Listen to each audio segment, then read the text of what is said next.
everybody. What an amazing weekend so far. You guys are awesome. First off, I just wanted to congratulate you guys on cleaning up at the Chainsaw Awards. You won Best Limited Release. Lauren took home the Editor's Eyeball Award, which is something that we just made up this year. Because we were like, as the editors of Fango, we wanted to recognize certain folks, so Lauren was one of them.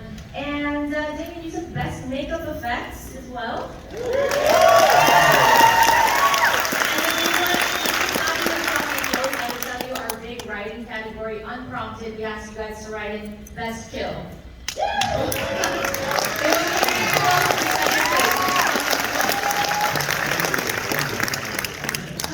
you guys see the bedroom kill? You guys like how? So, my dad freaked out also, by the way. I watched with my parents, and my dad freaked out that you were the writer, the director, and did the effects on it. And he was like, what? So I think you just made a new fan also out of my dad. Thank you, Dad. So let's talk a little bit about the inception of this. You have Terrifier 2. I mean, I can't look around the convention in any direction I was telling you without seeing like a dozen art accounts at least. So I feel like you have this rabid fan base with Terrifier, and I feel like that fucking like tenfold for Terrifier 2. Like, what has this all been like, and that kind of inception from your early creation of Art the Clown? Talk about that a little bit. Yeah, it does not sink in. We say it all the time. This is so surreal, and we don't take any of this for granted. It's so special.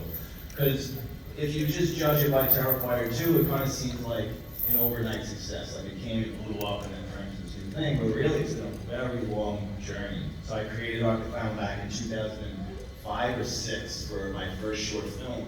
And he was only in the first like 4 minutes, and then he, turns over to like demons and witchcraft and all kinds of things.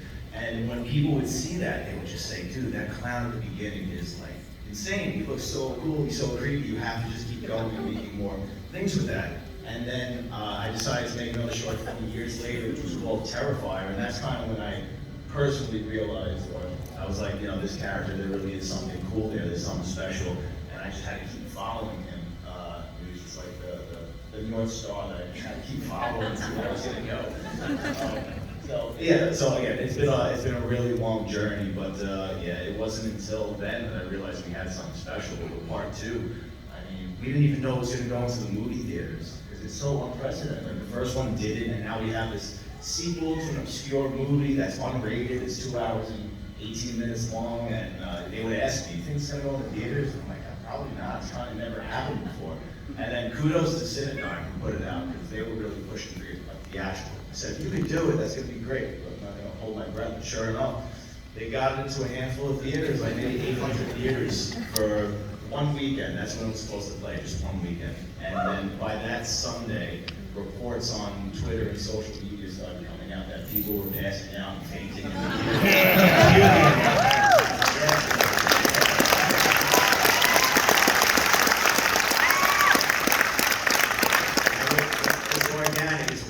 Not us, I promise you.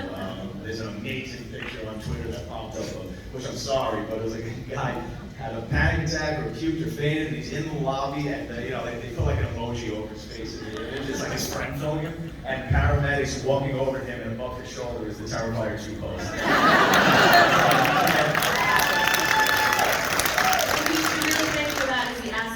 Who was filming, right? He's like, "My friend just passed out. Terrifier 2 is a pretty gnarly movie. I recommend you go see it." And you got a lot of mainstream media coverage from that as well. Like, this was like it wasn't just like 4 outlets covering this. Like, this was everywhere. It became like a sensation. Yeah. So like I said, after that, then that following week was every morning talk show was talking about it. Howard Stern was talking about it for like an hour segment on his show. Stephen King tweeted about it. Like, that's really fancy stuff, like something like that, but it was wild. We wake up every morning and text each other. So, "You see what's happening? Like, what's going on now? What's talking about us now?" So we enjoyed it. We were able to take that in. David, I can't with you. You want to talk to us a little bit about, you have a wordless performance, but you bring so much to that. What do you do to prepare for that, to kind of differentiate from other roles where you're playing a creepy, wordless monster? Well, first of all, I kind of based art off of so many different characters that I grew up watching. Because I was given a great, upbringing with film, with classic film. I was watching the black and white comedies and stuff guys. I was watching Marx Brothers and Chaplin, Buster Keaton, all those guys growing up, and that's what I got a lot from, was those great silent comedians that came before me, all the way up to like, Peter Sellers and Jim Carrey, Mr. Bean, Doug Jones, all those guys. There's so many great people to learn from, and I adapted. But as I was telling you backstage, I also like to bring in animal characteristics to a lot of characters I play, especially like villains and like predators and stuff like that. And I base art off of the vulture. So that beak nose has a little hunch. They go, vultures, the birds of prey, they use their eyes first. So they always look at something that the head moves. Yeah, that's how birds are. So I made basically off of the vulture. It's kind of weird. It works.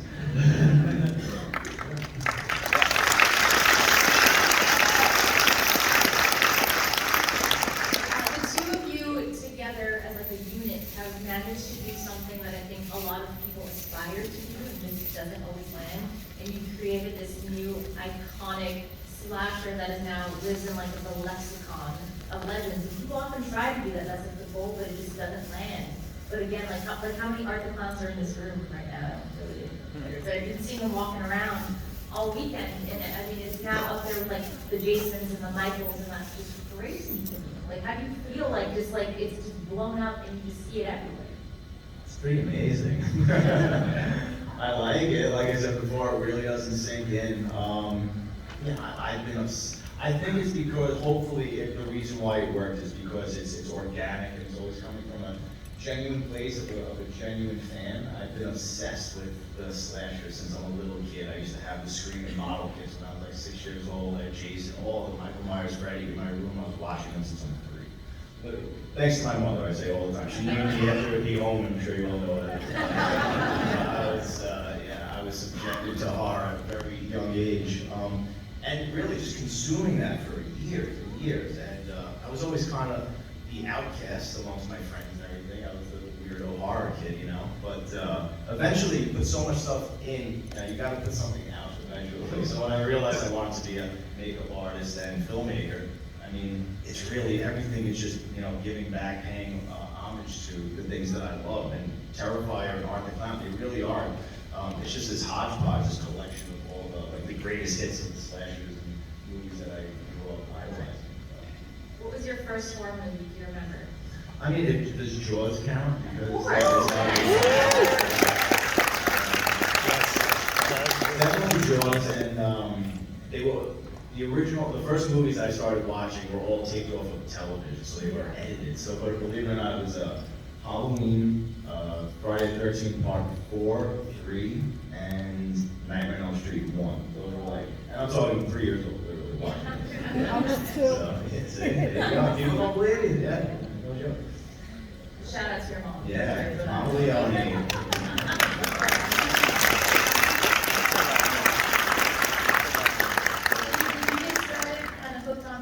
From a young age as well? Were you too young to be watching that? No, it was like, my mom was a different type of my mom was chicken shit. She thought the Fall of the House of Usher was the scariest movie of all time.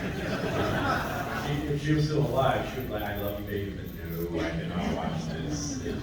But yeah, I was a little late to the game. I didn't really start watching. I saw Poltergeist still one time when I was a kid, because right when they came on VHS, and my parents had a watch party at their house, and I snuck out of bed, and you got the clown strangulation scene, and that freaked me out, and that's when I revealed myself to everybody. And so yeah, my mom also used that movie to get me to behave, because I used to always sit right in front of the TV set, and she's like, if you sit that close to the TV, you'll get sucked in like a little turtle.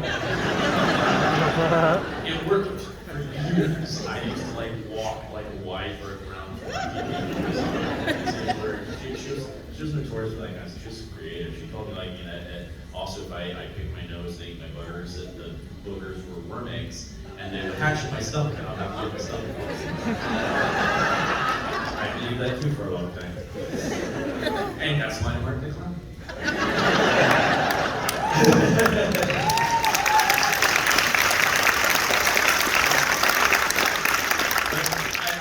I was late to the game. I first started watching horror movies my senior year in high school, because that's when Scream 2 came out. And I was doing a production of A Christmas Carol. I'm a musical theater nerd and all that kind of stuff. Yes. I'm a song dance guy. But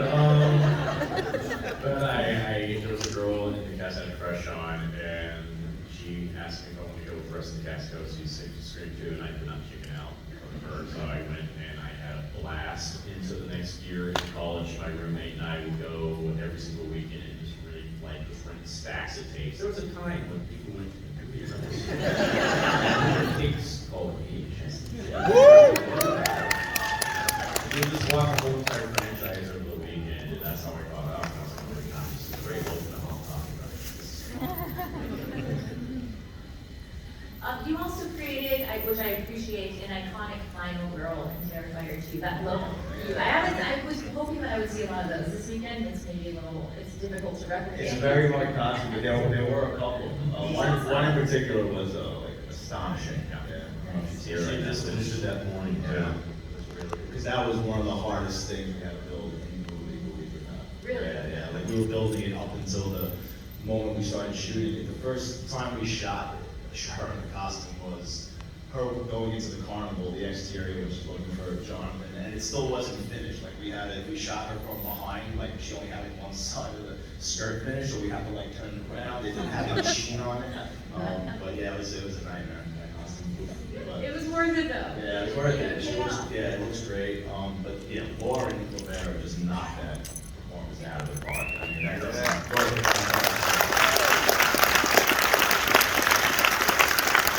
She definitely made my job easier.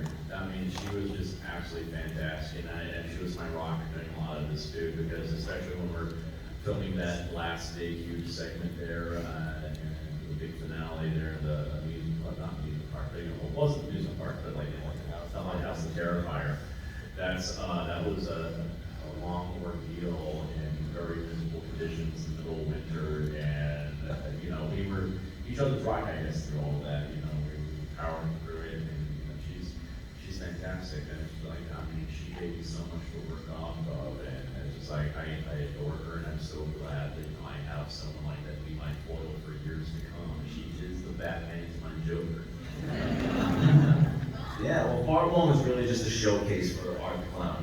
And that was kind of the idea going in. We knew it was such a low budget movie and had to put our all in it and just basically swing for the fences and just, say like, you guys, will you embrace this character? Like, you like what we're offering basically. It was just like the greatest hits where Art's basically the star of the movie and find out that really he is the hero, so to speak. It was so important to bring in his nemesis this time, and a worthy adversary, and someone that can really, take him out, especially now that he's supernatural and seemingly immortal or so powerful. So it was important to bring in that character. And that's one of my favorite, if not my favorite character that I ever wrote. It's based on a lot of personal relationships and people in my life. My two older sisters, I drew a lot of inspiration from them in that character. There's a lot of me in there, which is being an artist and things with anxiety. Like I really tried to, the whole family dynamic is based on a lot of things in my personal life. So it was also the most vulnerable I ever was as a writer. So hopefully if that resonates, I think that's why it's coming from a genuine place. But again, really, you can only do so much on the page, but it wasn't until Lauren took on the role and made it her own that it really, And now I somehow love her even more. You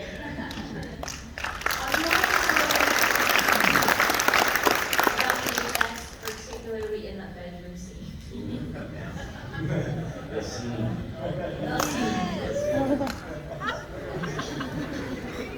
Well, that was the hardest. I'm probably the most proud of that, but it was very hard to tackle that. Originally, for the first time, I wanted to bring in an additional makeup team to help me because I did all the effects. Me and my partner Phil did all the effects on Terrifier 1, and it takes forever. And you really need a crew to do that. And after I wrote part 2, I was like, this is insane. This is like the apocalypse now with like slasher indies. I said, there's no way I'm going to be able to do this. So we tried to get a team to come in to pick up the slack. It looked like it was going to work, and then maybe a month or so before we started shooting, they bailed out, and now we were really behind. And I was talking to Phil. I said, do we stop? Do we postpone? It's like, you keep postponing, you just gotta jump in and film, and we'll figure it out as we go. And that just meant me and Phil had to do all the effects as we were going. And we have to basically stop production for like a week at a time, build the effects, go back into shooting, so everybody was like always on standby, and that's why it took so long. But we knew the bedroom scene was gonna be the scene supposedly that could rival the hacksaw scene. So when it came time to shoot it, we didn't have the effects prepared, and I was just watching it on the monitor, and I'm like, there's no way people are gonna talk about this scene the way they talk about the hacksaw scene. I was like really miserable, and after we shot it, I would like pull some of the key crew members aside and say, you know, we're gonna have to come back and shoot some of this, get insert, blah, blah, blah. And then we got hit with COVID, and we went into lockdown, and I was like, oh, I have all this time, nothing to do right now. I said, I'm gonna reconfigure this entire scene, spend all this time just building the effects the way they should be. So I just went back to Phil's house, we were in his basement for months, we molded his daughter's entire body, like every body part that we could use. I wrote out a list of things we could possibly do to Casey, and we just like chose like 10 of them that we could do. And that was it.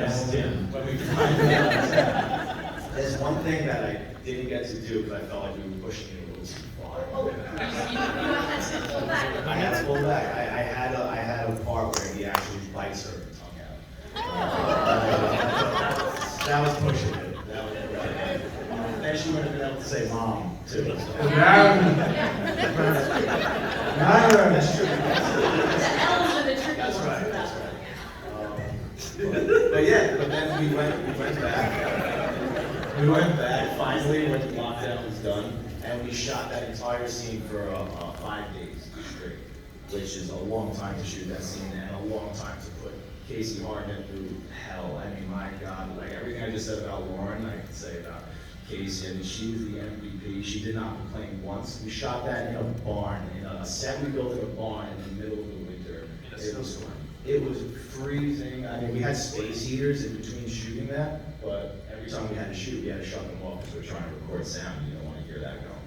So, I mean, it was miserable. She had to, like, meditate in the corner. She was in some zen state, but she didn't complain once. You know, I mean, she gets stuck to the rug. You can see it in the movie when she's trying to crawl. She just glued to the rug, basically. I'd have to follow her around between takes and spray her with water bottles. So, yeah, it was intense. It was hard, but, you know, we just really wanted to deliver on the promise. I mean, people would come up to me and say, well, how are you going to top the hacksaw scene? I'm not saying we did it. Some people think we did. Some people still love the hacksaw scene, but, you know, we'll always give it our all and swing for the fences with these big kill scenes. So. We're going to do that again in part 3.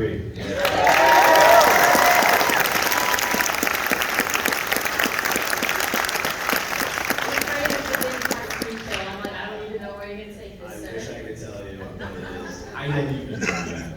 He knows a piece of it. Yeah, I came up with it like a while ago, but then a month ago there was something missing, and I finally realized what it's going to be, and you'll know it when you see it happen. I want to make sure we have time for audience questions. If you guys want to line up in the middle, there's a microphone. Go ahead, go. First off, I just want to say congratulations on Best Makeup Bags, Best Winter Release, Best Skill, well deserved. I'm going to be magnificent. Thank you. My question is for you, Damien. When you're writing Mark the Clown down, you have him on paper. Did David bring something different that you're thinking, that's not how I thought he would be, but I actually like it, you know, it's actually better than or did maybe did exactly how you wanted it to be? Both. Yeah, 100%. But it's very clear when I write him. I know my version of him, exactly what I want. Even the jokes, like a sense of humor. But with David, because you all know he replaced Mike Gianelli, and so the first time I saw what David could really bring to it, which would be different, was when we were filming the pizzeria scene, and he gives Tara the ring, and then he gets up and skips away to the bathroom. And I'm watching on the monitor, and I just see this very like Looney Tunes kind of like skip away. I'm like, I've never seen Art do that before, but I'm like, you know what? He's a clown. It's Art the Clown. Like now I have this guy who's very theatrical. He's a trained actor, and let's embrace that and let's inject that into the character. You know, here and there. I didn't want to like overdo it, but that's like one of those things where we kind of start molding it together. When scenes where he's making faces and you know those great. You know, when she's staring at him, every time she looks away and looks back, he's got a different face. I'll give him a couple of like the creepy faces, like I'll even show him, you know, that I really like, and then I let the camera roll and I just say, now go crazy, and then he comes up with this, all that. And then I get to the editing room and I have this.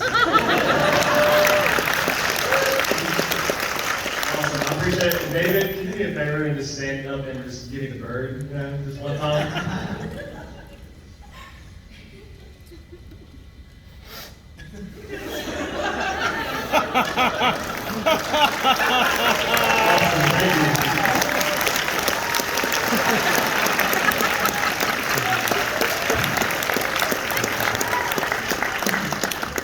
Hello, this is for David. It's actually about, not about Terrifier, but about the mean one. I don't know if you have questions about that. Oh, yeah. So, I just want to know, how did that come about when you found out that you were going to be the Grinch, let alone, did you have did you terrorize the cast, behind the scenes or anything? Well, it's funny, I have a backstory with that character. I worked with him as the understudy for the Grinch for 5 years with a musical event. I actually came to Dallas back in 2010 with it. But, our Grinch was amazingly talented Stephen Carl, who was Robbie Rotten from Lazy Town. So, yeah. He was fantastic. And so, I mean, he's influenced both of those roles that I'm known for now. It's like, of course, with the mean one also is art, because Steph was actually trained in clowning and mime and all that. So I went to him when I first got cast with art, and I'm like, hey, I'm going to be playing this character, and can you teach me if you want. And so, yeah, so I of course, based a lot of what I did on the mean one off of what, I learned from Steph in all those years and stuff like that. But I also wanted to do my own thing with it too, because it's, it's not necessarily the Grinch that everybody knows from, the animated film and the live action Jim Carrey film and stuff like that. So I wanted to add more of a beastly nature to it, more like Sasquatch type here. He's a lot of fun. I love him. I hope to do more with that version of the character, and they're going to be releasing I believe, the director's cut later on this year. So because I know a lot of people did not get a chance to see it while it was in the theaters because it was a very limited run, and it's just a fun film. I hope you enjoy it. Very campy, very low budget. It's like the Hallmark Channel made a horror movie. So.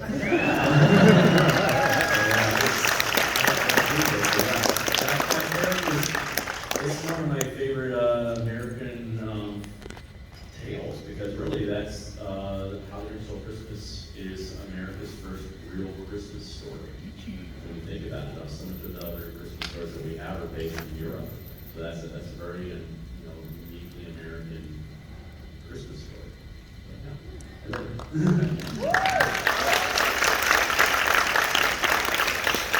I was curious. I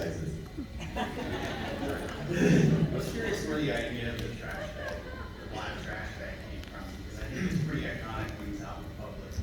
It gives a different look to him than the average killer. Thanks, man. I just wanted him to, all these movies, especially Jason, he kind of always has to go look for a weapon, or he disappears, comes back, he's got something new. I wanted him to have them all at his disposal. And he would just, it's his big tricks. He can pull anything I want out of it at any time. So it's almost like a cheat trick. I'm Mary Poppins, y'all.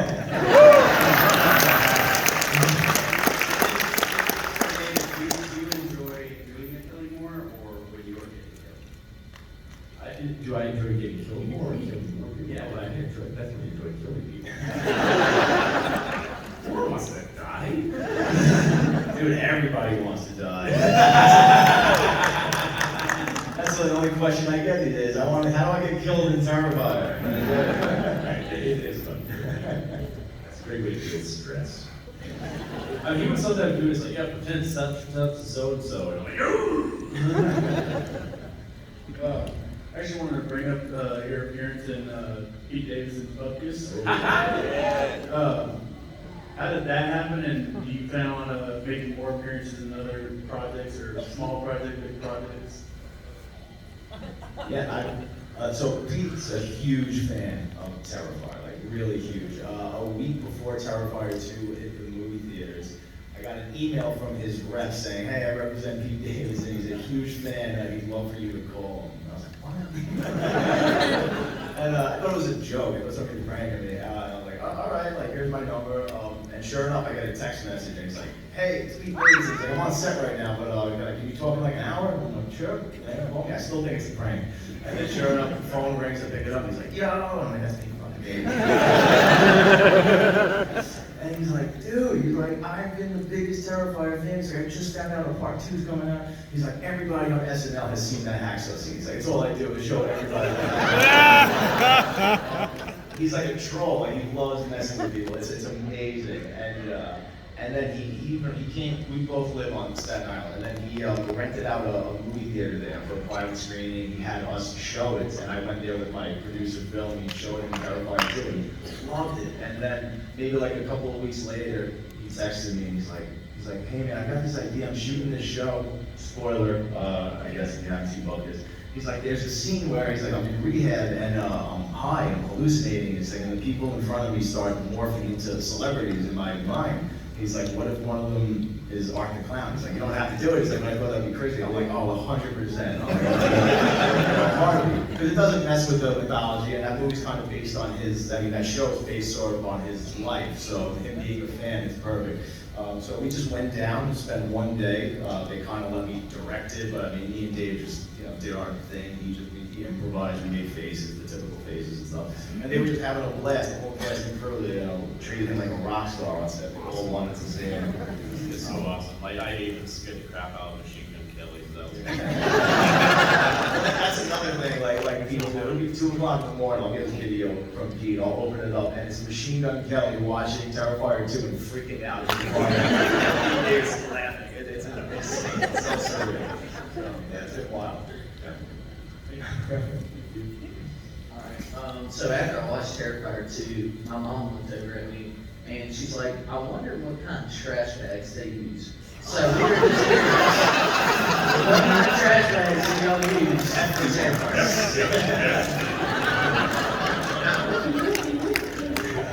Good question. I don't know. We'll be back. Hello, I was actually wondering if you could film any movie with art versus any slasher, a horror villain, any genre, who would it be? Art versus film? That's a good question. Yeah, I would choose Freddy Krueger. Either facing up or teaming up, because they both have a great sense of humor, and now they're both kind of living in this supernatural world. I think there's a lot you can do with those two. Yeah, fantastic. Yeah, I don't want that. That's also one of mine too, but I also would like to bring in another lower budget indie. Papa Core! Exactly! They're both so messed up in their own way. I think that'll be really anything. So yeah. We're like, I still haven't been meet yet, and I know he's here this weekend. We always chat all the time online and kind of, rib each other, so it's a lot of fun. So I just want to give my love to Billy Vaughn right now.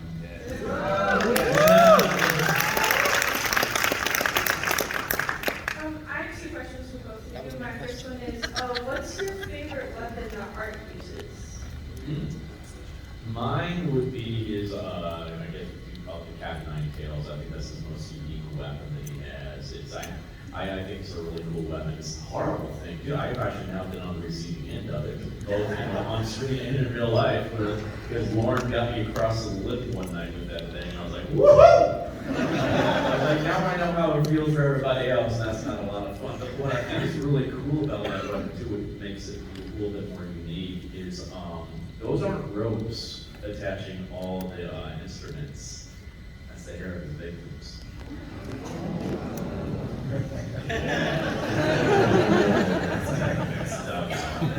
I got that from Boba Fett, believe it or not. Because he keeps the Wookiee braids. I remember, from the trophies from the Wookiees he's killed. And I remember just reading that a long time ago. I was like, oh, that's pretty cool. So now Art uses the braids of his victims. And I was also wondering, what's your favorite horror movie kill in any movie that you've done? Damn. I love the marionette kill from Nightmare. Oh, that's a good.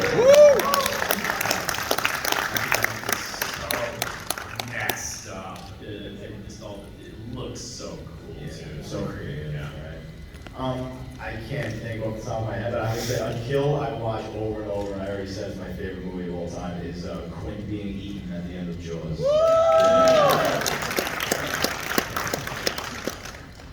Hi, I was wondering, so Terrifier has some of my favorite. You look amazing, by the way. Terrifier has some of my favorite kills of all time. What was the inspiration behind, like, the hacksaw kill, or even like the villain? Yeah, the hacksaw kill, thank you, by the way. The hacksaw kill was, I was looking up medieval torture methods, just trying to get new ideas and things I've never seen before in a slasher film. And once I saw that, I was like, I never saw a killer do that to a victim before. And I said, let's try and do that. And then the alley bedroom kill scene was based on a photograph of Jack the Ripper's last victim. You just see her corpse in a bed, and it was so disturbing to me. And I said, what if our clown did that, and I'll just reverse engineer it and show how that person ended up in that situation. And then other kills, it could just be a generic kill from a million slashers, and I'm like, how can I take that and put my little twist on it? It could just be something as simple as him killing somebody with a butcher knife. And I'm like, how can I do that differently? Or just stab somebody 1,000 times instead of once, or the blade gets stuck in their face, and just do like little unique things. So. And then follow-up question, what was your favorite kill to do? Oh, definitely Allie's kill. That was just crazy. And, and we shot that for like 5 days too, so it's like each day it's like, oh, what are we doing today? And I think one of my favorite parts of that one was the wishboning of the hands. And was like, hi. And I did not expect the hand to split as far as it did too. That was a one-take thing. I'm like, oh my god! I'm sorry. Yeah, they're all one-take deal. You have one body, one word. Thank you. Hi, as an aspiring horror film director, this question is for both of you. What advice can you give to anyone who wants to make a horror movie? David as an actor, Damien as a director, what advice would you like to give? I say number one, keep learning. There's always something to learn. I'm always trying to learn new things as an actor, new ways to tackle characters, etc. I mean, I learned something from our new Predator yesterday, just about how he approached playing Predator, just how he changed his stand from the stage when he walked forward. That's a cool idea. I've never remembered that for something else. So I say always keep learning. There's always something new to learn, and always keep consistent. It's like in this profession, you face rejection on a daily basis. You will get one notice and you get a yes. It always takes that one yes to change everything for you. So I waited tables for 13 years in New York City doing site acting jobs, and then all of a sudden one day it was all audition came up for Terrifier, for this little independent film, and I had no idea what I was going to do for it. It changed my life. So just keep on. It's something true.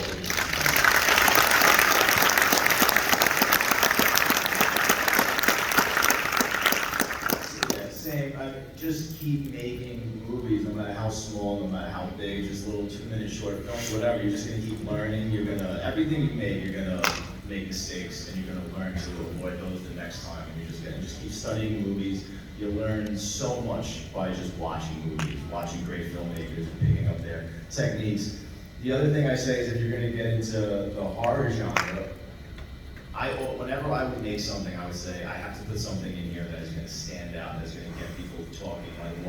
How can I get eyes on me when I'm making let's say Terrifier 1, I'm making a $30,000 movie when there's a $30 million Hollywood movie? Like, why are you going to come and see mine when you can go see the best in the world making this for all this money?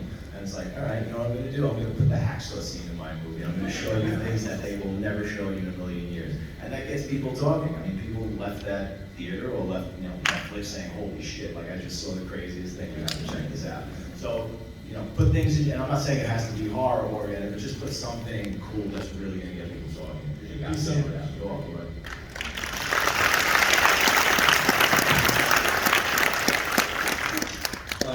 Just again, thank you so much for making the Terrifier movies, because they're awesome.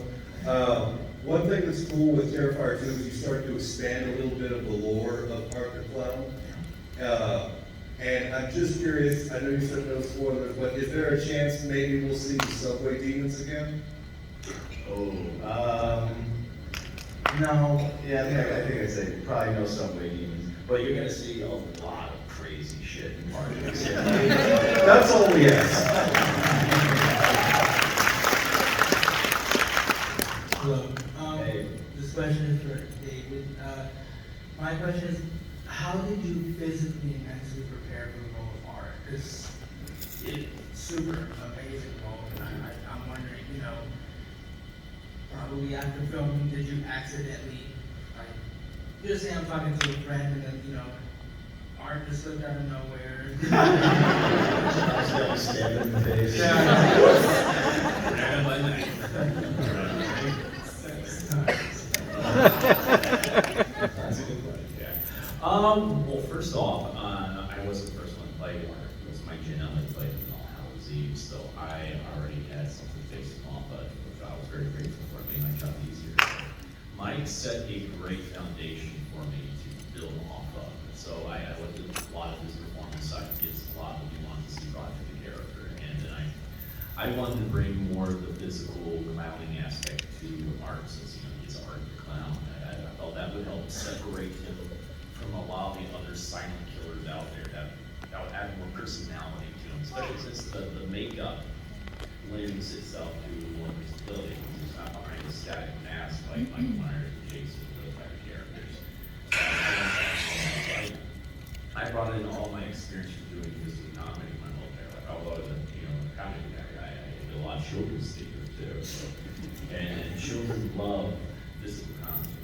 They're more into physical than verbal. And of course, Art's definitely not verbal. So, so I added a lot of what I learned from growing up doing that kind of comedy, and also from those great physical actors I mentioned earlier. And I blended that with my love of great villains. So I put a lot of I looked at Art as an amalgamation of all the horror slasher icons that came before him. There's little bits and pieces of every single one of those guys inside of him, and one of the Jokers, well, of course. And I just blended that together and out came Art. But yeah, sometimes he slips out into everyday life, and it's kind of crazy. Now I sometimes even know something like someone annoys me on the subway or something like that. I'm like, I want to urge handle this situation. I need to go to theirs. Thank you. Thank you. Hi, Hi. I'm Flo. I have a couple of things to say. Damien, what made you pick David? Like, what was it that was like, that's gonna be him? Uncle Ed. I saw this spot, Terrifier 1, and Terrifier 2. You know, I need to stop drinking Monster Energy. So,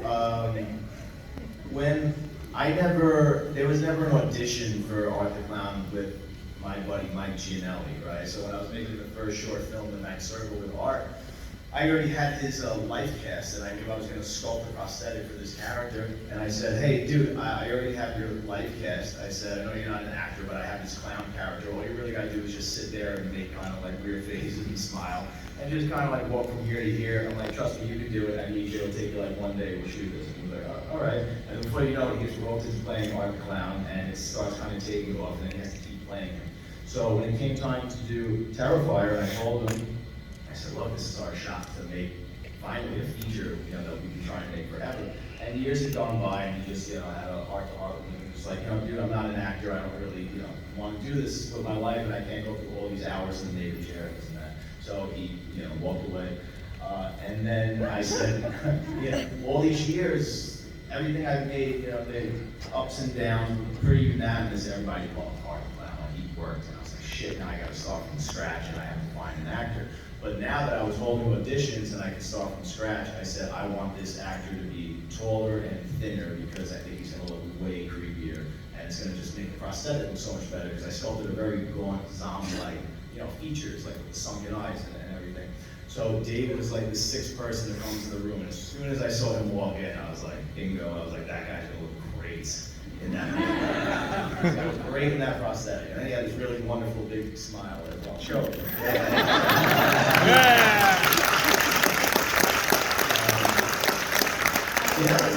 that was great.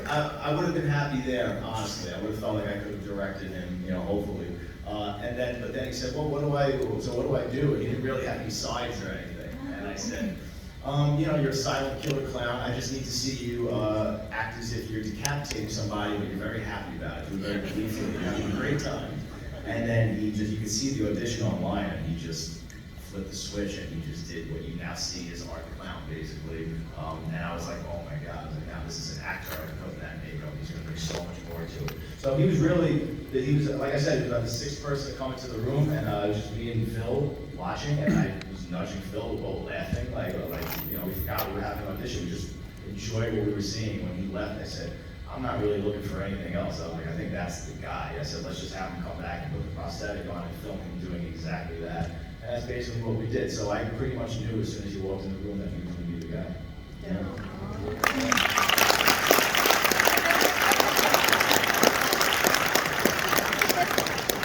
I appreciate that you do it all, like the makeup, the directing, and then you write and stuff. I can just appreciate all that talent. And then Thank you. I did like when you showed up to the premiere and you showed up as a Joker. So that was like really cool. Thank you. Thank You dressed for the job you want.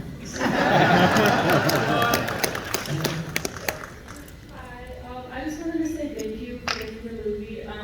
One of my first memories as a child was the opening scene with Drew Barrymore and you from a tree and Scream. So it's been a while since I found a movie that I gravitated towards, like The Terrifier, and just the whole character in general, the colors you use for the movie, the camera you use, everything, all the details I love. I actually want to make movies one day. I have a kind of a weird question, do you have to like base yourself in Los Angeles or New York in order to like start making horror films? Or do you think, I live in Las Vegas, so I'm not really sure if I should take the plunge and move there or try to do what I can where I am. Oh, definitely not. You can do it anywhere. That's one of the reasons why I do everything, because I was alone. I wasn't surrounded by filmmakers. I was the only horror weirdo, you know, and I was making movies, home movies since I'm 12. So you're not really going to go out and find crew members and things like that. You just get your friends and stuff. So as years go on, I would teach myself how to edit, you know, I have to write my own things and just do my own special effects. And eventually that carries over, and then you just, you know, eventually you'll start finding like-minded people and more professional people.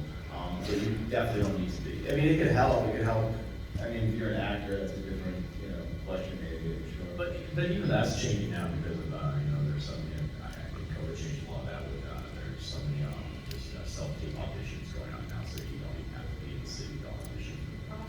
So it's good. And I understand, like, I think there's starting to try to bring more of the industry to Las Vegas area, like Atlanta and stuff like that too, so yeah.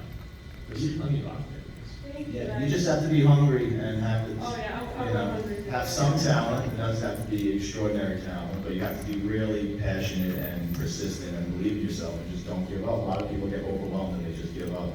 You just have to keep going. I have so much love for it that I get emotional when I think about it. I sit at home, I listen to podcasts, scary podcasts. I'm all into like the 80s and before cinema right now. I'm trying to learn as much as I can. So yeah, I really appreciate your guys' time. This has been meeting you and like being able to hear from you guys is incredible because you took something that was completely your own and in this day and age is really hard to like break in, and you did it with like full color, both of you guys. So I just want to say thank you. Thank you.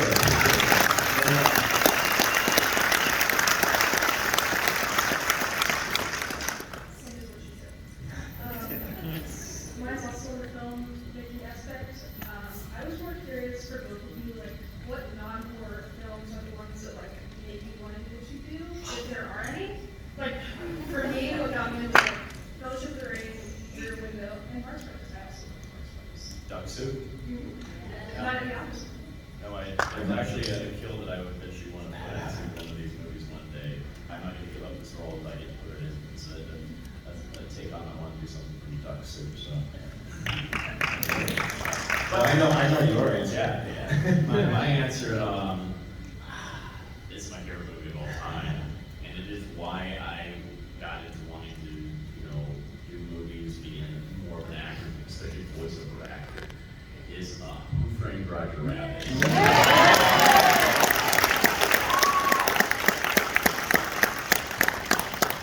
That to me is a perfect movie. There's not a flaw in that movie for me. It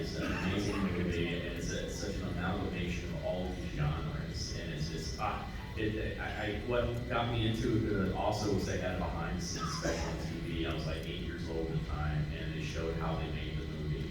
And I'd never seen anything like that before. I found it so interesting. I was like, wow, this is how they actually make movies. This is really cool. And I learned about Mel Blanc, who did all the voices of all the Looney Tunes. And that's when I had already started learning how to do voices myself. And my first voice was Goofy in first grade. And wow, this is one guy that does all those voices. I want to be that guy one day. And I'm known for being silent. That's the movie. And recently, I got to meet the creator of Roger Rabbit and Mary Kay Wolf, the author, and he's just an awesome dude. So I had to thank him. Like, dude, I would not be where I am right now if it weren't for you. So, Yeah.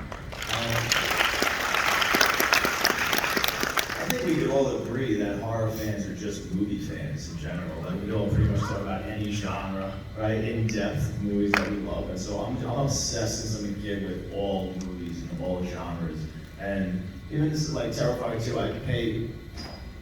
I paid homage to movies you would never imagine, like when Sienna's suiting up. I mean, that's me doing my version of the scene from Commando when Arnold's suiting up on the beach, right? I knew that going in, like that was gonna be that scene. And also, when I really decided I wanted to be a filmmaker, it was just when Pulp Fiction came out, and Tarantino like changed the game. You've never seen anything like that. Like everybody wanted to become a filmmaker, so I was so heavily influenced by him, and still am big time. And also, Martin Scorsese is one of my favorite filmmakers of all time, and that was the first director where I really watched his movies. I realized that he had a style and he had a signature, and he was essentially starring in his own movies through the camera angles and the techniques that he was using. And I thought that was pretty awesome, that a filmmaker with a distinct style could really come through in his work. So I'm inspired by so many different genres and different filmmakers. He's Joyce, yeah. He's the best, yeah.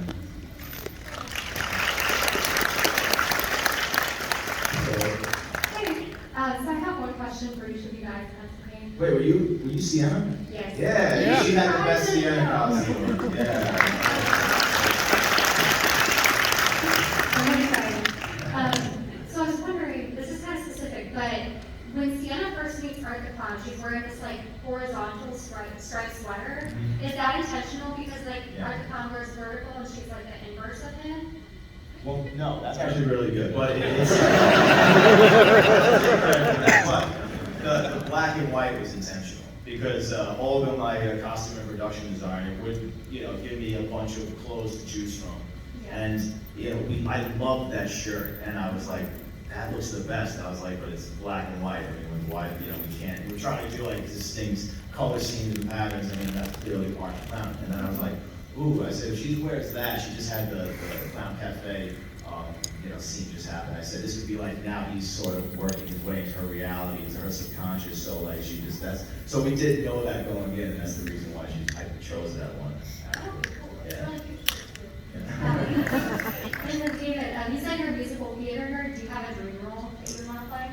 I would love for somebody, but I'll name two, because one's a music I haven't been made yet. But Frankenfurter. Oh,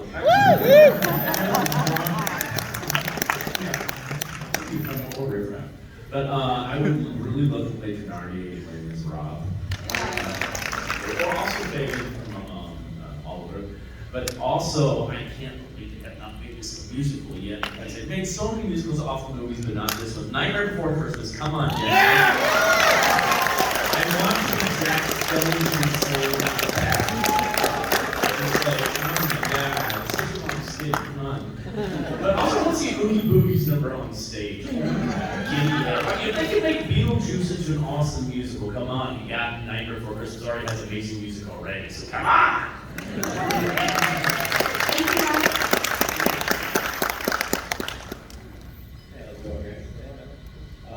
Since the success of Terrifier 2 went mainstream, everybody was talking about it. Has anybody ever approached you or wanted to get your hand in making Evil Dead your version? An Evil Dead movie? Evil Dead, Lee Cronin said that he left a lot of space open. Bruce Campbell has said they want to push out movies more and more. Oh, I would kill to, it hasn't happened, I would kill to make an Evil Dead movie. But I do have, I have a project in the works with Ghost House Pictures, with Sam Raimi's company.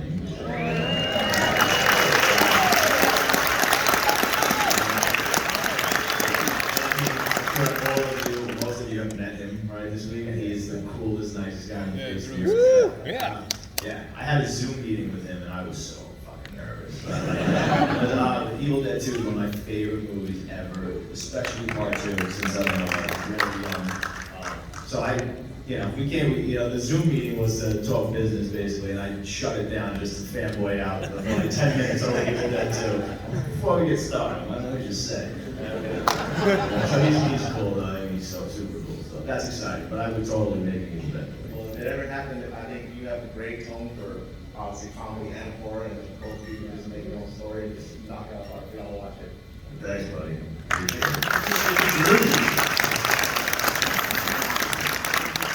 David, so trained actor, right?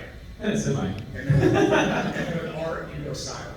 And art is not normal. His behavior and his mannerisms are far beyond normal. It's so believable on screen. What is your lion face, lemon face, before they get action?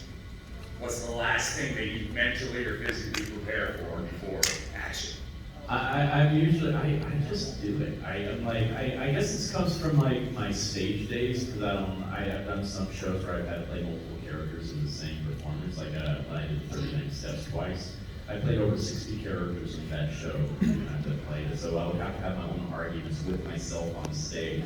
So I can just boom, boom, in and out of character, because once I understand the character, they're just living somewhere in my head, and I can just bring them out when I need to. Spin the Rolodex. Yeah, exactly. So I mean, it's probably really weird from everybody else's perspective on set, because 1 second I'm just over there doing Family Guy voices, just the pervert type of thing. Hi, last time I killed something. And then he's like rolling in my angry eyes. And then he's like, okay, cut. And I'm like, oh my God, are you okay? Back to myself. So that's, but like what I do with myself though is like, since I don't have any lines, I'm always making up my own dialogue in my head. So I have something to go off of for beats and all that kind of stuff. It helps just naturally, I just make faces off of what I'm thinking in my head. So it helps me at least. I don't know what other people do. That's why I'd love to live up there one day, just for like an hour. It's a crazy life. It's so crazy up there. And then, Damien, it's not a question. I just want to say that I've never met you. I met you yesterday for the first time. I met everybody this weekend. For a complete stranger to walk up and go, dude, you're fucking insane. And I go, thanks, man. That takes the cake. That takes the cake. It was a pleasure meeting you guys this weekend. Thank you so much. We're closing out the whole weekend, no pressure. No question, sorry, I just wanted to say thank you so much. As somebody that battles depression and anxiety, a few years ago, I was at the bar with my wife and friends and said goodbye to them. I was gonna go home and have a cash in. And I sat down on the couch and Terrifier popped up on Netflix. And I was like, well, I'll just see what this is about. It's kind of the last thing. It's super morbid. But I ended up watching the whole thing. And I was like, bro, what the fuck? And my wife followed me home, unbeknownst to me. She came in during the hacksaw scene at first.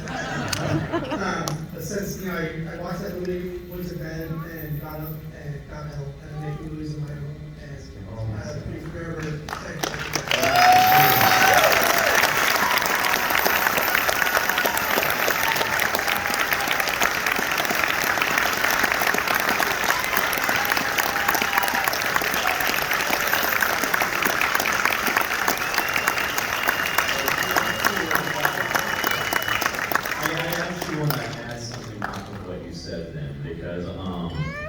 Sorry if I get a little emotional.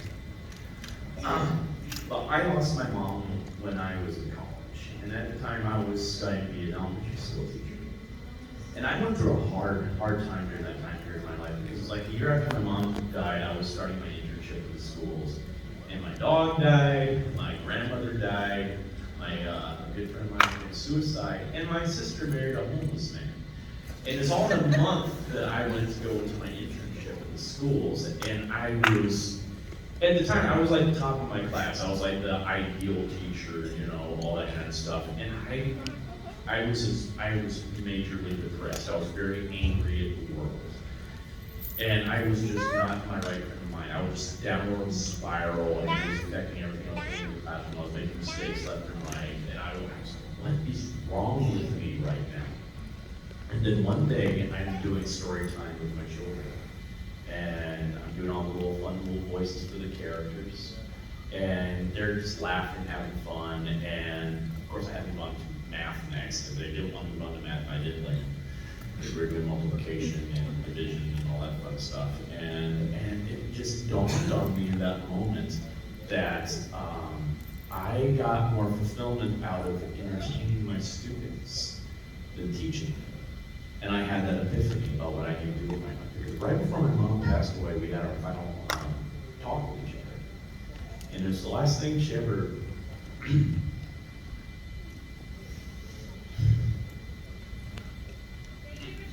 sorry. We love games. Yeah. But, sorry. That was the last word she ever said. And he said, life's too short. Don't do what you think you have to do with your life. Do what you want to do with your life. You've been given gifts. Don't squander them. I don't want you to live the life that you want to live. And after all, it didn't hit me at that time, you know, but it was that day that those words came back to me, and I'm like, this is what I need to do with my life. I'm meant to entertain people. And I talked to my dad that night. My dad is a NASA engineer who watches the space, very, very practical, pragmatic man. And I thought I was gonna have this big, huge, long, you know, conversation with him about all this because, you know, I put all this time and effort into becoming a teacher. And he's like, oh no, your mom and I always thought you should be an actor, but we didn't want to tell you what to do with people. I had a speech prepared. I was rallying speech to get you on my side. But he's like, no, just, you need to do what you want to do with your life. It's your life to live. Why don't you just take a year off, get your head back in the game, and then finish up your degree so you have something to fall back on, then move to New York and pursue this. And it was the most freeing thing I've ever had in my life. I just felt like this giant burden was off my shoulders, and I can do what I want to do. And so to deal with that depression, I threw myself into acting. I was doing show after show after show after show in Huntsville, Alabama before I moved up to New York. And it saved me because those few hours that I could be on stage or in rehearsal, I was able to escape the horrible stuff going on in my own life and be someone else for a change. And it was so freeing, and I loved it, and that's why I went into this profession. And I love bringing joy and laughter, now scares to other people, and that's why it's the best job in the world. And I say, if you're going through something that is destroying you on the inside, know first of all that you have people that love you and support you, and they care about you. But also find something constructive, not destructive. Find something constructive to do with your life to keep you going forward. Whatever it is, something that you love to do. And you can turn that into a career. It's even better. But find something and reach out to people if you need help too. But I'm so happy to hear that you're doing so much better now.